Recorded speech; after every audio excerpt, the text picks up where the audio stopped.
அன்புக்குரியவர்களே, ஆண்டவர் இயேசுவின் இனிய திருப்பெயரில் உங்களை அன்போடு வாழ்த்துகின்றேன். ஜெபமாலை மாதத்தில் ஜெபமாலை புனிதர்கள் என்னும் தலைப்பில் ஒவ்வொரு நாளும் ஒரு ஜெபமாலை புனிதரை பற்றி உங்களோடு பகிர்ந்து கொள்வதில் நான் மகிழ்ச்சி அடைகின்றேன்.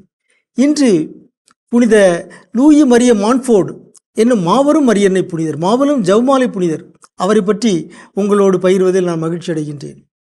புனித லூயி மரிய மான்ஃபோர்டு மிகப்பெரிய ஒரு சிந்தனையாளர்.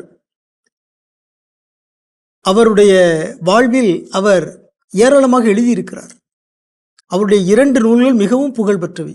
ஒன்று உண்மையான மரியன்னை பக்தி, இன்னொன்று ஜெபமாலின் ரகசியம். இந்த 2 நூல்களையும் வாசிக்காத பிற்கால புனிதர்களோ பிற்கால திருத்தந்தையரோ கிடையாது. எல்லோரும் இந்த 2 நூல்களையும் கண்டிப்பாக வாசித்திருக்கிறார்கள். அவர்களில் ஒருவர் தான் திருத்தந்தை புனித 2ஆம் ஜான் பால். புனித 2ஆம் ஜான் பால் புனித லூயி மரிய மான்ஃபோர்டின் இந்த நூல்களால் பெரிதும் ஈர்க்கப்பட்டார். புனித லூயி மரிய மான்ஃபோர்டு முற்றிலும் உமக்கே தோத்துஸ் தூவுஸ் என்பதை ஒரு விருதுவாக்காக வைத்திருந்தார். முற்றிலும் உமக்கே, அன்னை மரியாவை பார்த்து அவர் சொன்னது.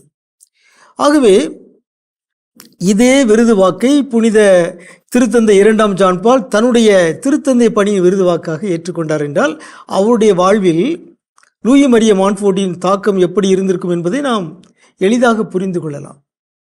புனித லூயி மரிய மான்ஃபோர்டு அன்னை மரியாவை பற்றி ஏராளமாக எழுதினார், போதித்தார்.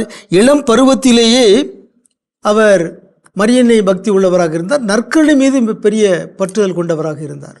எப்பொழுதும் ஒரு பெரிய ஜெபமாலையை அணிந்திருப்பாராம்.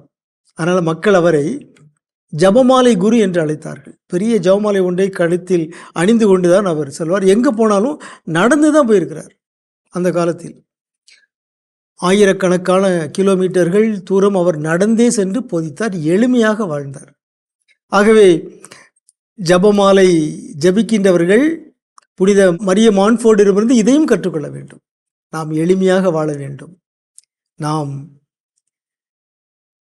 அன்னைக்கு தியாகம் செய்பவர்களாக வாழ வேண்டும் என்பதையும் புனித லூயி மரிய மான்ஃபோர்டு அவர்களிடமிருந்து நாம் கற்றுக்கொள்ள வேண்டும்.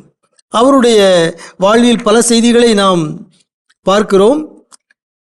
கடவுள் மட்டுமே, காட் அலோன் என்பது அவருடைய ஒரு முக்கியமான ஒரு இலக்காக இருந்திருக்கிறது. அவருடைய எழுத்துக்களில் 150 தடவைக்கு மேல் கடவுள் மட்டுமே என்ற சொல்லாடல் வந்திருக்கிறதை கண்டுபிடித்திருக்கிறார்கள். ஆனால் கடவுள் மட்டுமே என்கிற நிலைப்பாடு கொண்ட ஒரு மனிதனுடைய வாழ்வில் அன்னை மரியாவுக்கு என்று சிறப்பான இடம் இருந்தது. அதை நாம் மறந்துவிடக்கூடாது.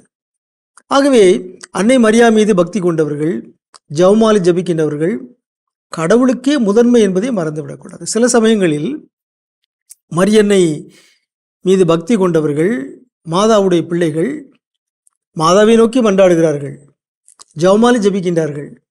ஆனால் இறை வார்த்தையை வாசிப்பதில்லை, நற்கருணை வாங்குவதில்லை, நற்கருணை பக்தி இல்லை, மாதா பக்தி மட்டுமே இருக்கிறது. இது தவறு என்பதை எல்லா மரியன்னை புனிதர்களும் திருவின் வரலாற்றில் நமக்கு சுட்டி காட்டியிருக்கிறார்கள்.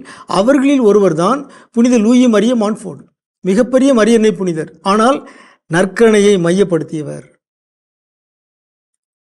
கடவுள் மட்டுமே, காட் அலோன் என்கிற சொல்லாடலுக்கு சொந்தக்காரர். ஆகவே கடவுளை முதன்மைப்படுத்த வேண்டும். கடவுளை விட மேலானவர் அன்னை மரியா அல்ல. இயேசுவை விட மேலானவர் அன்னை மரியா அல்லர். இயேசு வழியாக நாம் இறை தந்தையிடம் செல்வது போல அன்னை மரியா வழியாக நாம் இயேசுவிடம் செல்ல வேண்டும்.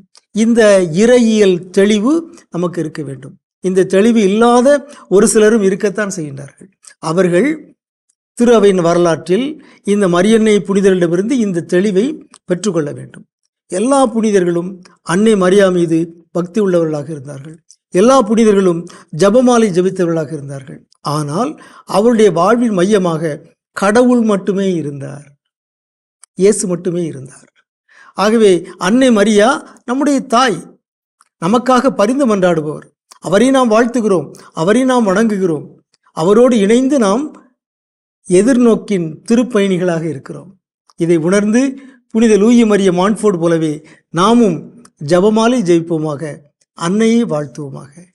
உங்களுக்கு அமைதி உரித்தாக.